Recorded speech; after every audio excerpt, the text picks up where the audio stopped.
Olá pessoal, tudo bem? Bem-vindos às videoaulas da disciplina de Infraestrutura de Transportes. Me chamo David Pereira, estou professor no Departamento de Transportes da Universidade Federal de Santa Maria.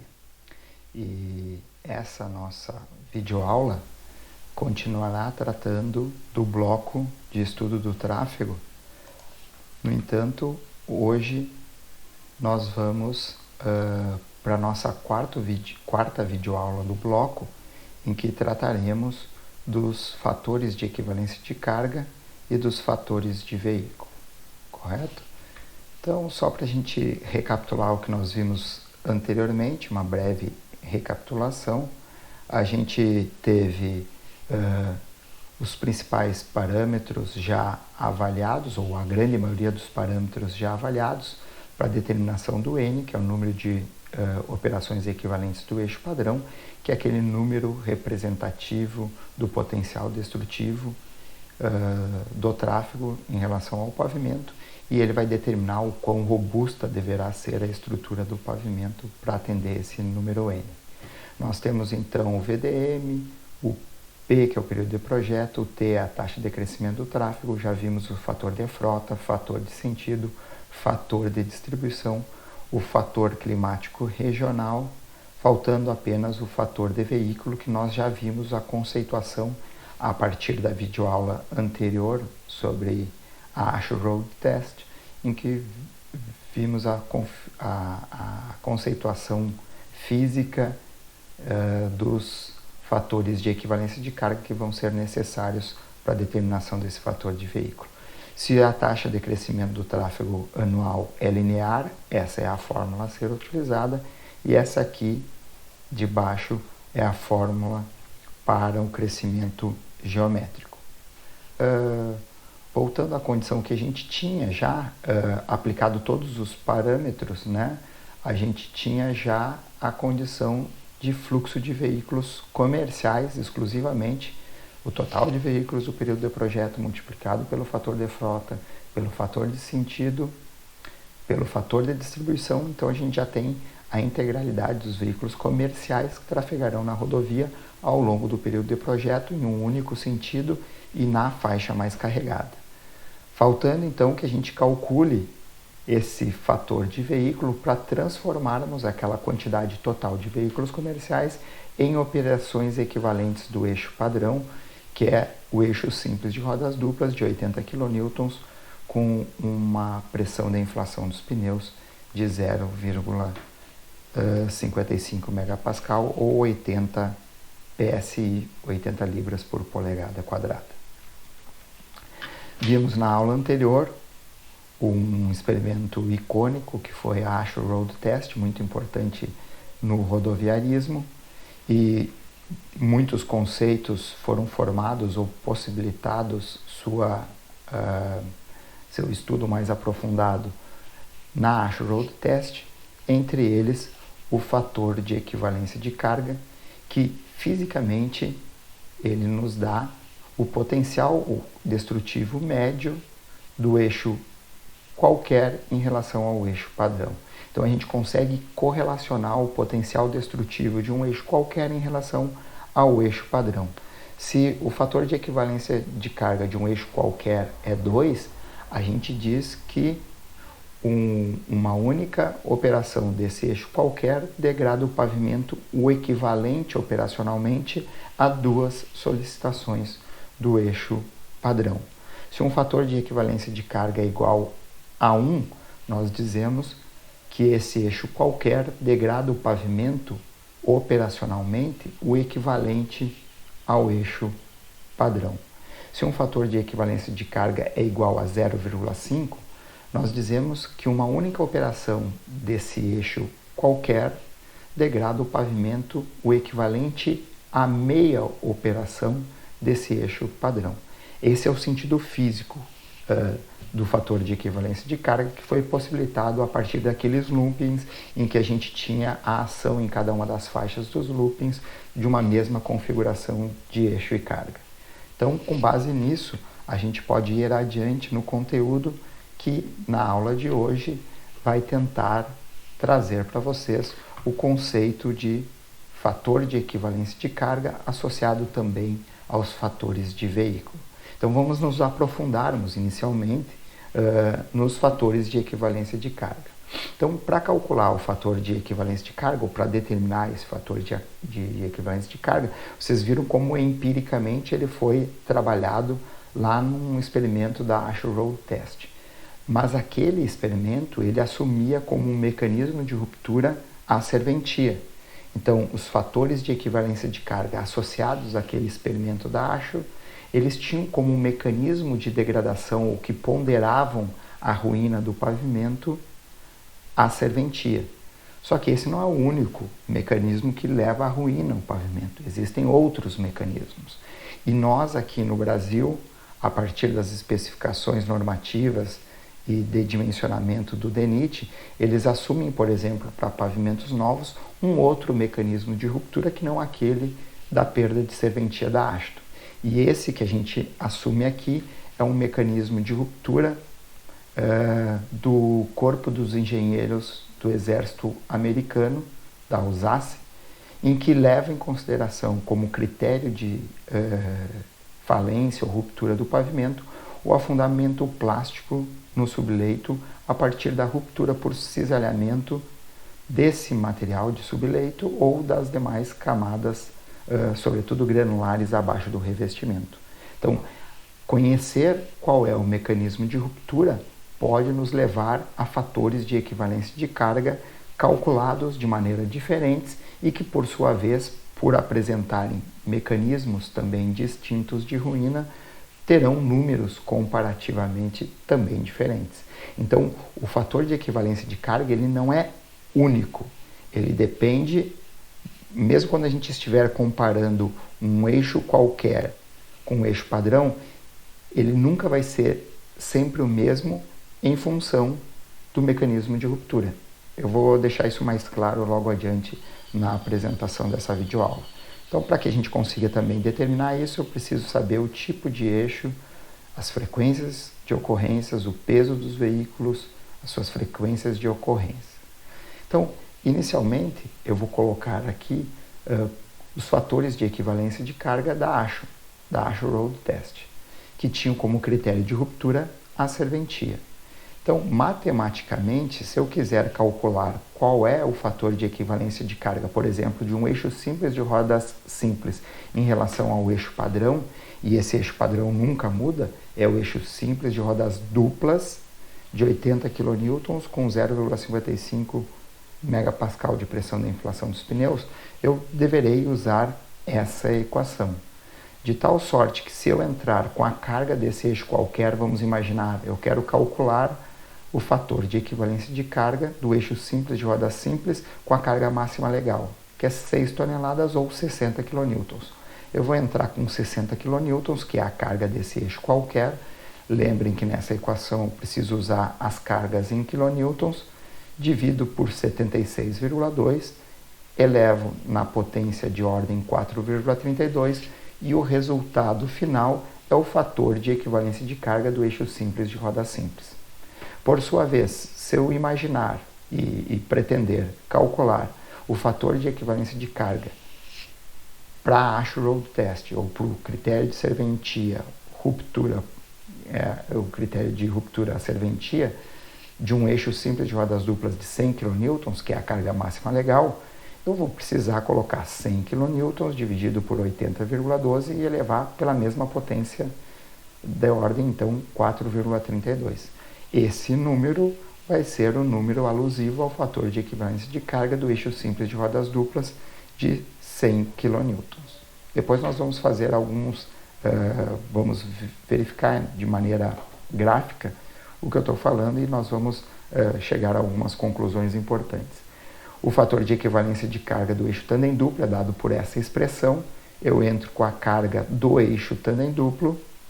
Vamos imaginar, então, um eixo com a carga máxima legal, 170 kN, divido por 147,88, elevo na 4,14 a potência, a ordem da potência, vai me dar o fator de equivalência de carga, então, do eixo tandem duplo com a carga máxima legal, que é 170 kN. De igual sorte, para o eixo tandem triplo, se eu quiser pegar, por exemplo, a carga máxima legal dele, que é 255 kN, eu vou pegar então 255 dividido por 225,06 e levar na 4,22. Esse número, então, será o fator de equivalência de carga do eixo tandem triplo com a carga máxima legal. Bom, da onde que surgiram essas equações? Essas equações são regressões matemáticas advindas daquele experimento da Ashore Road Test, em que eles conseguiram, basicamente, sem o eixo tandem triplo, que é uma nova adaptação, mas para o eixo simples de rodas simples, eixo simples de rodas duplas e o eixo tandem duplo, em função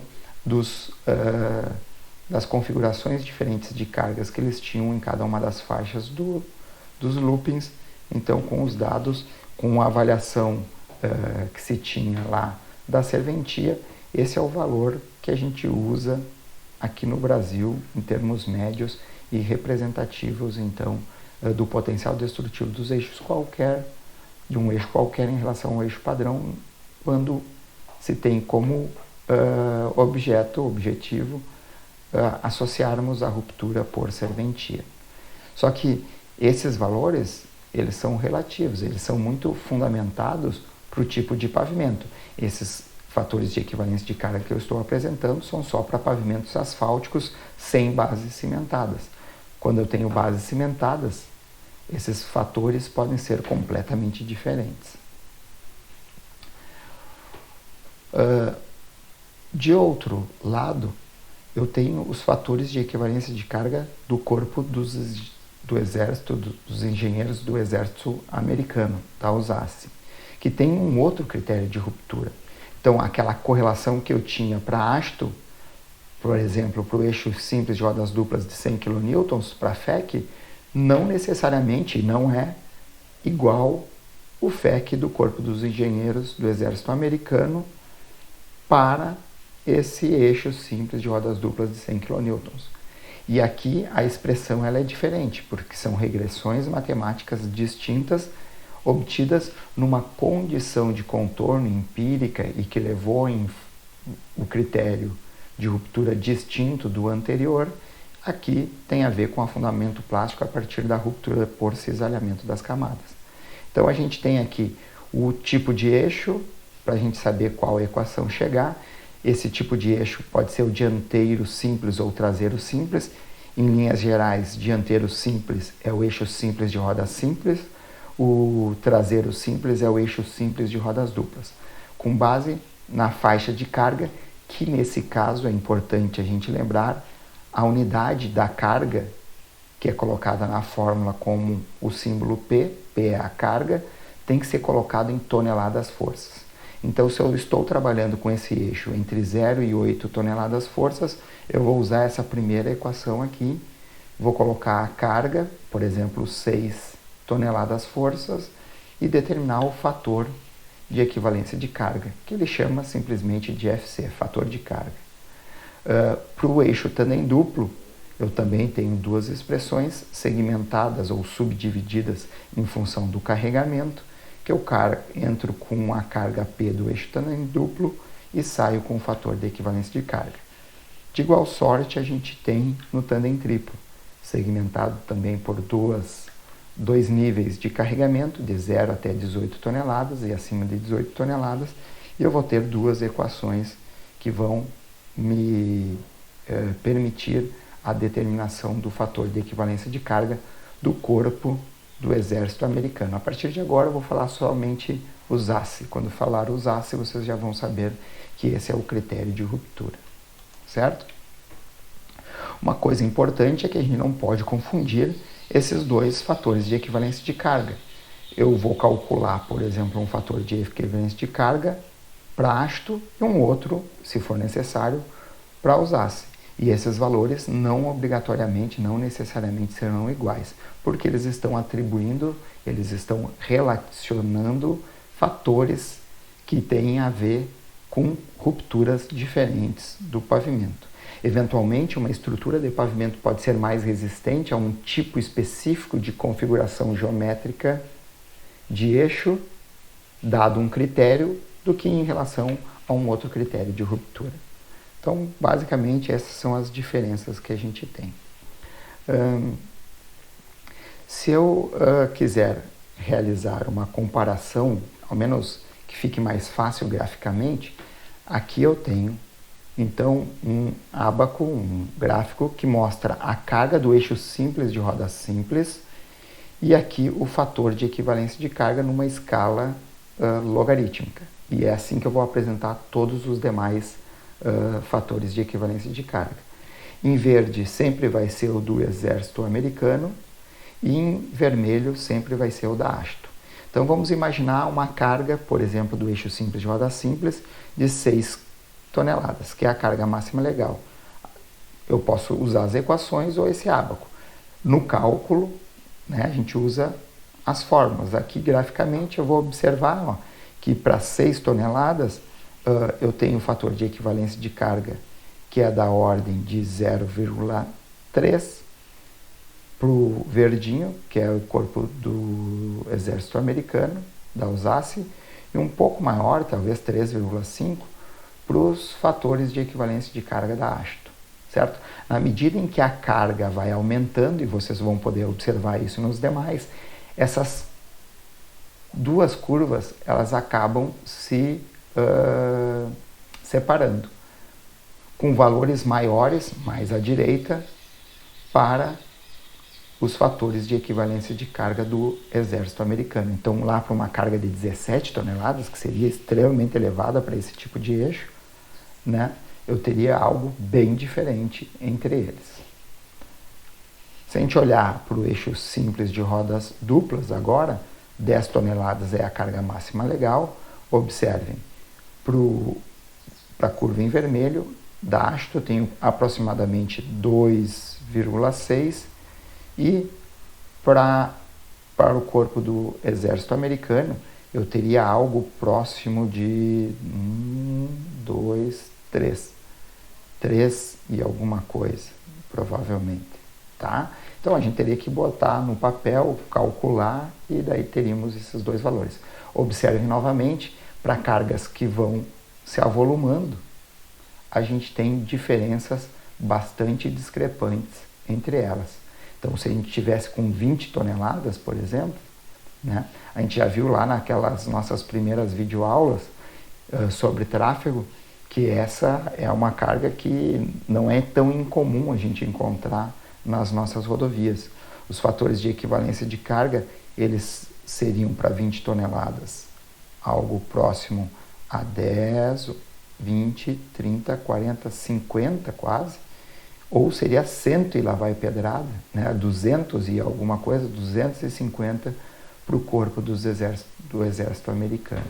Então, provocando níveis de degradação completamente diferentes para o pavimento, claro, cada um levando em consideração o mecanismo de ruptura que está associado a cada um deles.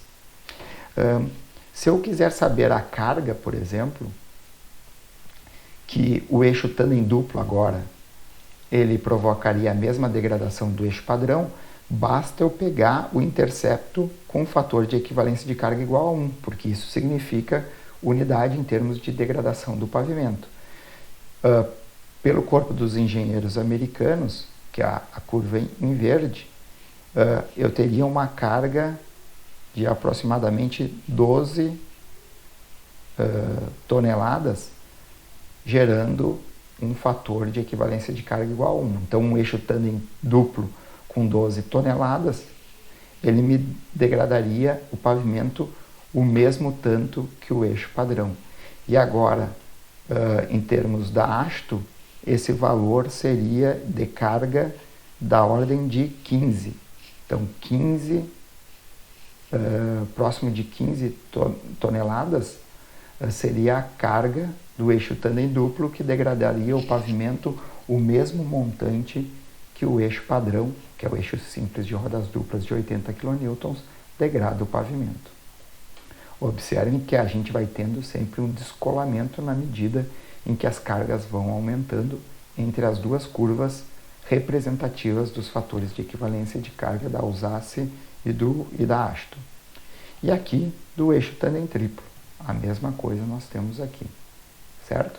Então essa é a forma com que a gente tem de verificar, a gente consegue verificar, melhor falando, a partir desse descolamento, que geralmente quando a gente vai avaliar o tráfego a partir de considerações que consideram o fator de equivalência de carga ou a degradação do pavimento, a deformação excessiva do pavimento por cisalhamento, que seria alusivo então aos fatores de equivalência de carga da usace, eles vão me dar um número N de equivalências operacionais do eixo padrão maior do que o da hasto.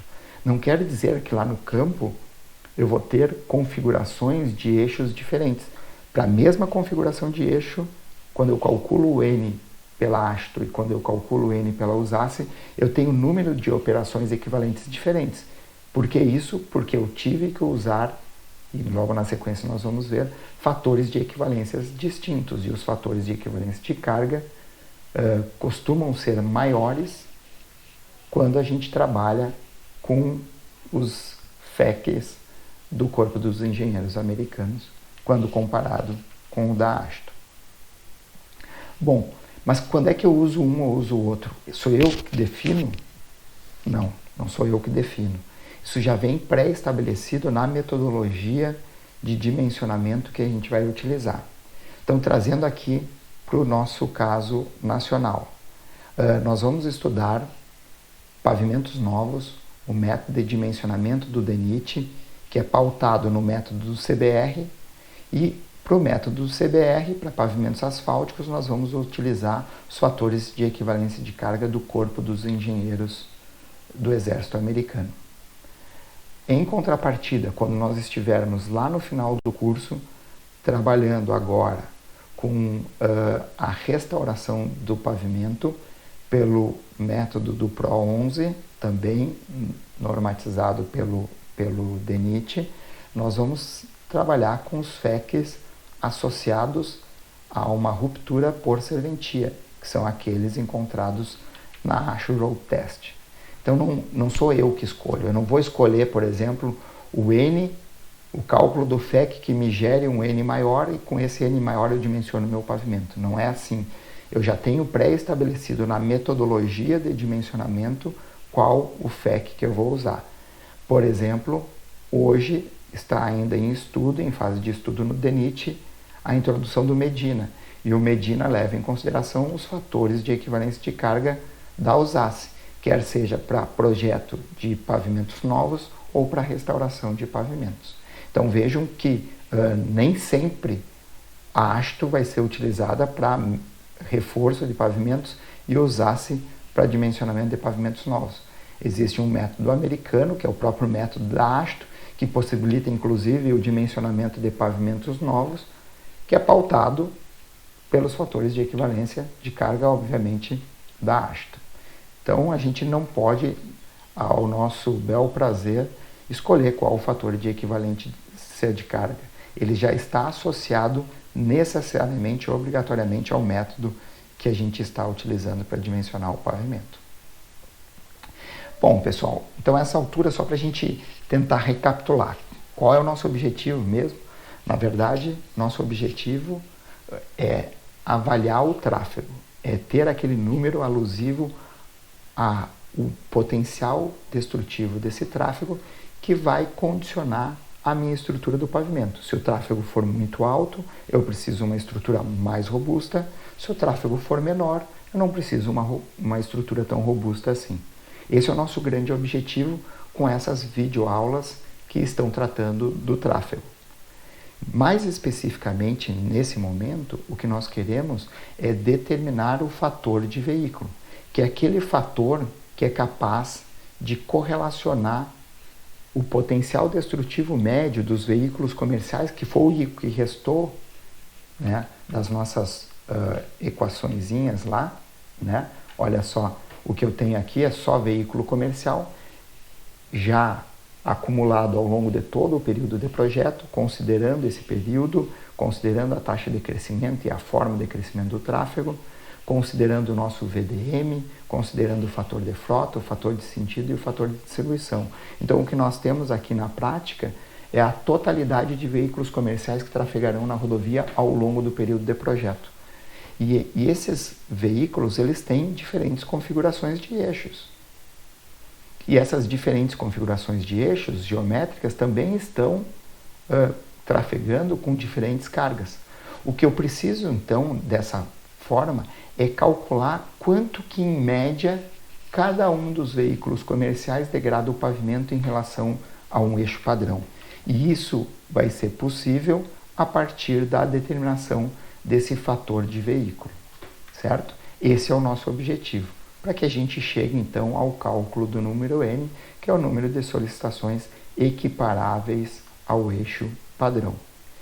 Só para a gente lembrar, pela última vez, é o eixo padrão, é o nosso eixo simples de rodas duplas, de 80 kN e com 0,55 megapascal de pressão de inflação dos pneus. Então, para que isso seja possível, finalmente nós chegamos no fator de veículo, que é o índice representativo do potencial destrutivo médio dos veículos comerciais. Então, se eu chegar lá no pavimento e encontrar um determinado veículo comercial, eu sei que, em média, ele vai degradar o pavimento desse fator de veículo. Certo? Em relação a quem? Ao eixo padrão. Então, em média, o que eu quero é determinar esse fator de veículo. Como é que eu posso determinar esse fator de veículo? Há duas formas. Alguns órgãos já trazem pré-estabelecidos, por exemplo, o DENIT e o DAIA, qual é o fator de veículo. Quando a gente não tem capacidade ou condições de fazer uma pesagem amostral, que é a segunda forma, que é a forma mais completa e fiel da verificação desse fator de veículo lá em campo, que vai ser alvo da próxima videoaula, quando eu não tenho essa capacidade de ir para campo com um sistema de balanças, com um apoio logístico para fazer o desvio do tráfego e direcionar os veículos para um sistema de balanças e assim fazer o cálculo desse fator de veículo, quando isso não é possível, os órgãos já pré-estabelecem, então, por exemplo, DENIT e DAIA, qual é o fator de veículo para cada uma das classes ou macroclasses de veículos comerciais que trafegam na rodovia. Tá? E é isso que nós vamos ver, por exemplo, trazendo, melhor falando, exemplos a nós, próximos a nós. Então, isso que nós vamos ver, a primeira forma no restante dessa videoaula. A forma da avaliação a partir de um critério de pesagens amostrais, nós vamos ver como determinar numa próxima videoaula, inclusive com um cálculo desse fator de veículo. Bom, aqui em Santa Maria, nós estamos em Santa Maria, na Universidade Federal de Santa Maria, na cidade de Santa Maria, no centro do Rio Grande do Sul. Nós temos em execução hoje uma obra bastante impactante em termos de mobilidade urbana, que é o contorno urbano de Santa Maria. Nesse projeto básico, eles fizeram 12 pontos, quase 12 pontos de avaliação do tráfego, e eles, nessas avaliações, eles fizeram o seguinte: em cada um dos postos, eles foram identificando a média de VDM. Então, por exemplo, no posto 1, vamos pegar o posto 1 como referência, eles tinham 35 mil veículos sendo avaliados, em média, diariamente, distribuídos dessa forma: veículos leves, 26 mil, utilitários leves, 3.400, ônibus com 2 eixos, 719, aquela categoria de eixo de ônibus, 144, caminhão médio, que é o caminhão dotado de um eixo simples de rodas simples e um eixo simples de rodas duplas, um caminhão toco, 1.727, caminhão pesado C3 2S1 com 3 eixos, então com essa categoria, e caminhões ultrapesados nessas quantidades aqui em função de cada uma das categorias. Bom, então eu só tenho isso, é uma contagem volumétrica classificatória dos veículos. Somando tudo, 35 mil veículos trafegando nessa rodovia. para avaliar o tráfego nesse contorno urbano, que deu luz ao projeto de dimensionamento de pavimentos. Esses levantamentos foram feitos inicialmente no ano de 2010. Eles tinham lá uma condição de PIB de 4,5 naquela época e consideraram inicialmente para os veículos de passeio um crescimento de 1%, para os ônibus de 1% também e para carga, para os veículos de carga, os caminhões, 1%. Depois observe que eles até consideraram o crescimento de cada uma das classes de veículos de maneira diferente. Bom, lá no projeto tem a definição das motivações que levaram, ou das justificativas que levaram a essa colocação aqui de valores de crescimento. Eu só quero reforçar que em 2020 a previsão do PIB era de 3,5%. Então eles adotaram esses valores aqui e sempre associaram o mesmo valor de crescimento dos veículos de carga ao PIB estimado ou imaginado para o país. Só que a gente teve a pandemia, né, em 2020, e esse crescimento aqui passou a ser negativo. Tá? Então, não tinha como lá em 2010, que era a época do levantamento de campo e depois do projeto, imaginar que iria ocorrer um fato tão extraordinário no planeta que geraria provavelmente uma condição negativa de crescimento, um crescimento negativo, um decréscimo de tráfego, né? E pelo menos o PIB vai ser um PIB provavelmente bem negativo, tá bom?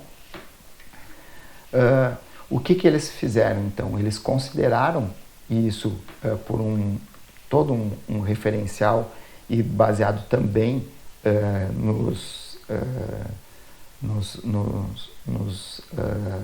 nas normas e especificações contidas, inclusive no Manual de Estudo do Tráfego do DENIT. Eles têm lá para o fator de veículo do Corpo dos Engenheiros Americanos para ônibus 2,99. Então, qualquer ônibus que passar lá, o fator de veículo no posto 1 vai ser de 2,99. E para o posto 1, os veículos de carga, que são os caminhões de cargas, 11,93. Esse vai ser o valor médio, certo? Do fator de veículo. Vamos interpretar o que significa isso. Então, naquele posto 1, o fator de veículo do Corpo dos Engenheiros Americanos, em média, cada ônibus que passar lá, independente do número de eixos que ele tiver, e independente se ele está carregado ou não, se está lotado ou não, cada ônibus vai degradar o pavimento o equivalente operacionalmente a 2,99 solicitações do eixo padrão. É quase como se aquele ônibus tivesse 3 eixos padrão. Certo? Isso em relação ao quê? Ao critério de ruptura vinculado ao cisalhamento das camadas. Para a mesma condição, em relação à perda de serventia da hasto, esse ônibus trafegaria lá com um fator de veículo de 0,9, ou seja, cada ônibus trafegaria lá em média com uma equivalência operacional ou um potencial destrutivo equiparável a 0,9 operações do eixo padrão. Bom, em relação aos veículos comerciais de carga, os caminhões, então cada caminhão lá, independente do número de eixos que ele tiver, as cargas que ele tiver, em média, pelas premissas adotadas pelo projeto e indicadas pelo DENIT, em média, esse fator de veículo associado à perda por cisalhamento será de 11,93. Significa que cada caminhão que passar lá na rodovia, nesse posto, estará degradando supostamente o pavimento, o equivalente a 11,93 operações do eixo padrão. Se fosse pela hasto, seria de 3,28 operações do eixo padrão. Assim que eles consideraram lá. É uma forma bem mais fácil da gente intuir. Se eu souber qual vai ser o número total de ônibus previstos trafegar na faixa mais carregada ao longo do período de projeto, eu pego esse número, multiplico por 2,99. Se eu conhecer também a totalidade de veículos comerciais, caminhões, que trafegarão na rodovia na faixa mais carregada ao longo de todo o período de projeto, eu multiplico esse número por 11,93.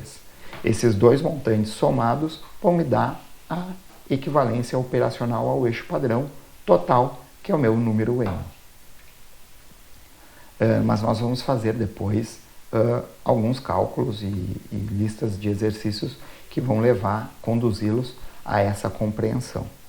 Um outro exemplo que eu trago aqui, o último exemplo para a gente finalizar a aula, é o da ERS 287, que é a rodovia que liga, estadual agora, que liga Santa Maria a Porto Alegre. Sim, e eu peguei o caso específico de um posto de contagem de tráfego próximo à ala 4, que é a base aérea aqui de Santa Maria. Eles fizeram uma contagem volumétrica classificatória e subdividiram as classes dos veículos entre veículos de passeio, coletivo, de carga leve, média, pesado, ultrapesado e outros. Esses coletivos são os ônibus, os dois tipos de ônibus que a gente tem, com 2 eixos ou 3 eixos, e carga leve, média, pesada e ultrapesado são de caminhões, com essas configurações de cargas aqui, e eixos. O que eles fizeram? Fizeram as contagens, observem aqui, eles fizeram contagens em 3 dias consecutivos, observem que foi exatamente como eu havia mencionado para vocês, terça, quarta e quinta, para determinar o volume médio bidirecional diário nesse posto de contagem. Então, o que eles tinham aqui em média? Ó, aqui, ó, 8.400 veículos trafegavam bidirecionalmente naquele posto. Certo? De que forma essa média foi chegada? Bom, 6.400 e poucos veículos de passeio, coletivos são 2.013, caminhões leve 430, 421 médio, com carga pesada 419, ultrapesado 76. E outros aqui, tá?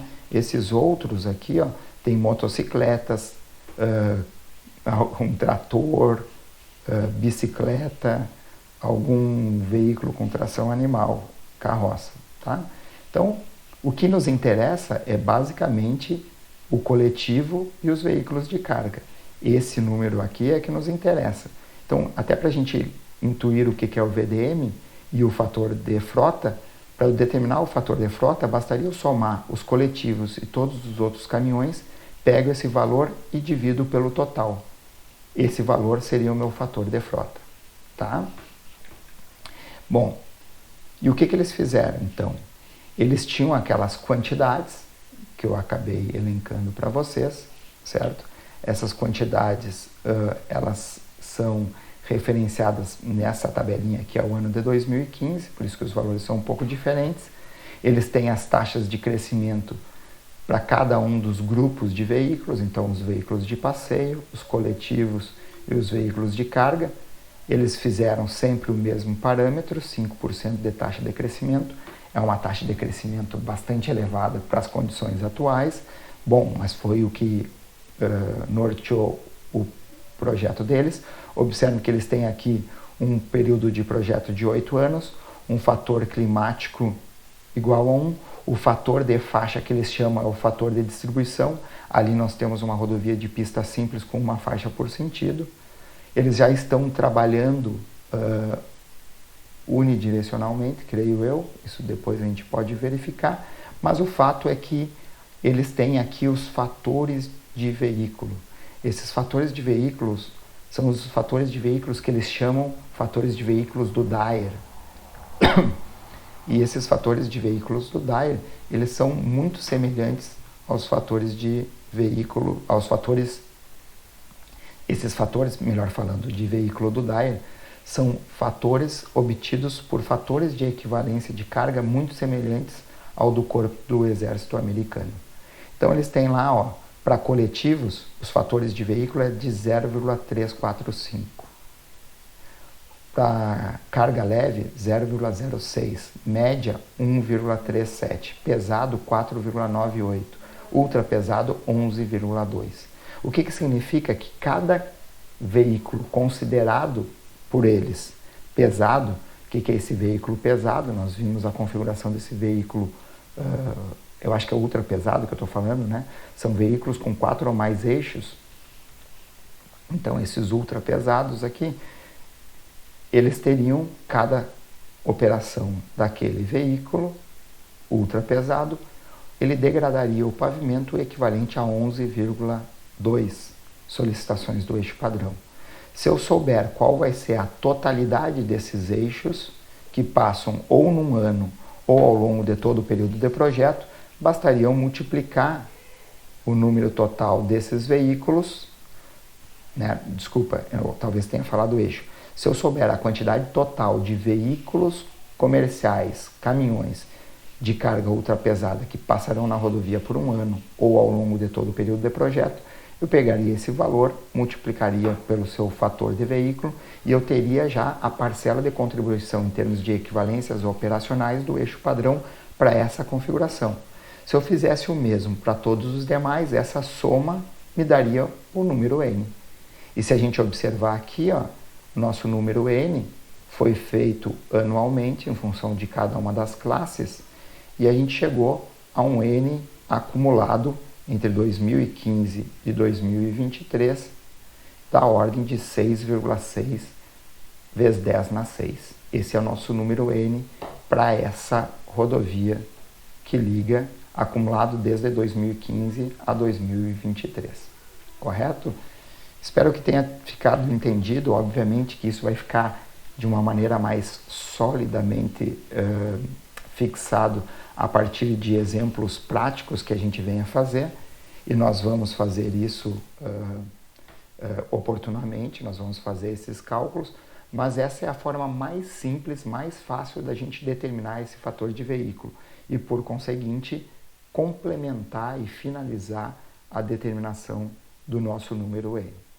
Na próxima videoaula, nosso foco vai ser a determinação desses fatores de veículo de uma maneira mais adequada, de uma maneira mais técnica, que é a partir de pesagem amostral. O que não é um processo muito simples de se fazer.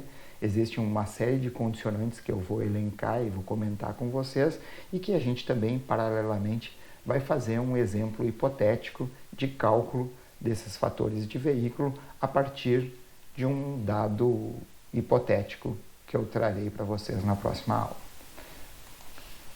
Portanto, pessoal, eu queria novamente agradecer a atenção de todos e colocar à disposição para dirimir eventuais dúvidas que porventura tenham ficado desse bloco, dessa nossa videoaula e das demais, agradecendo por tudo e esperando que vocês fiquem saudáveis.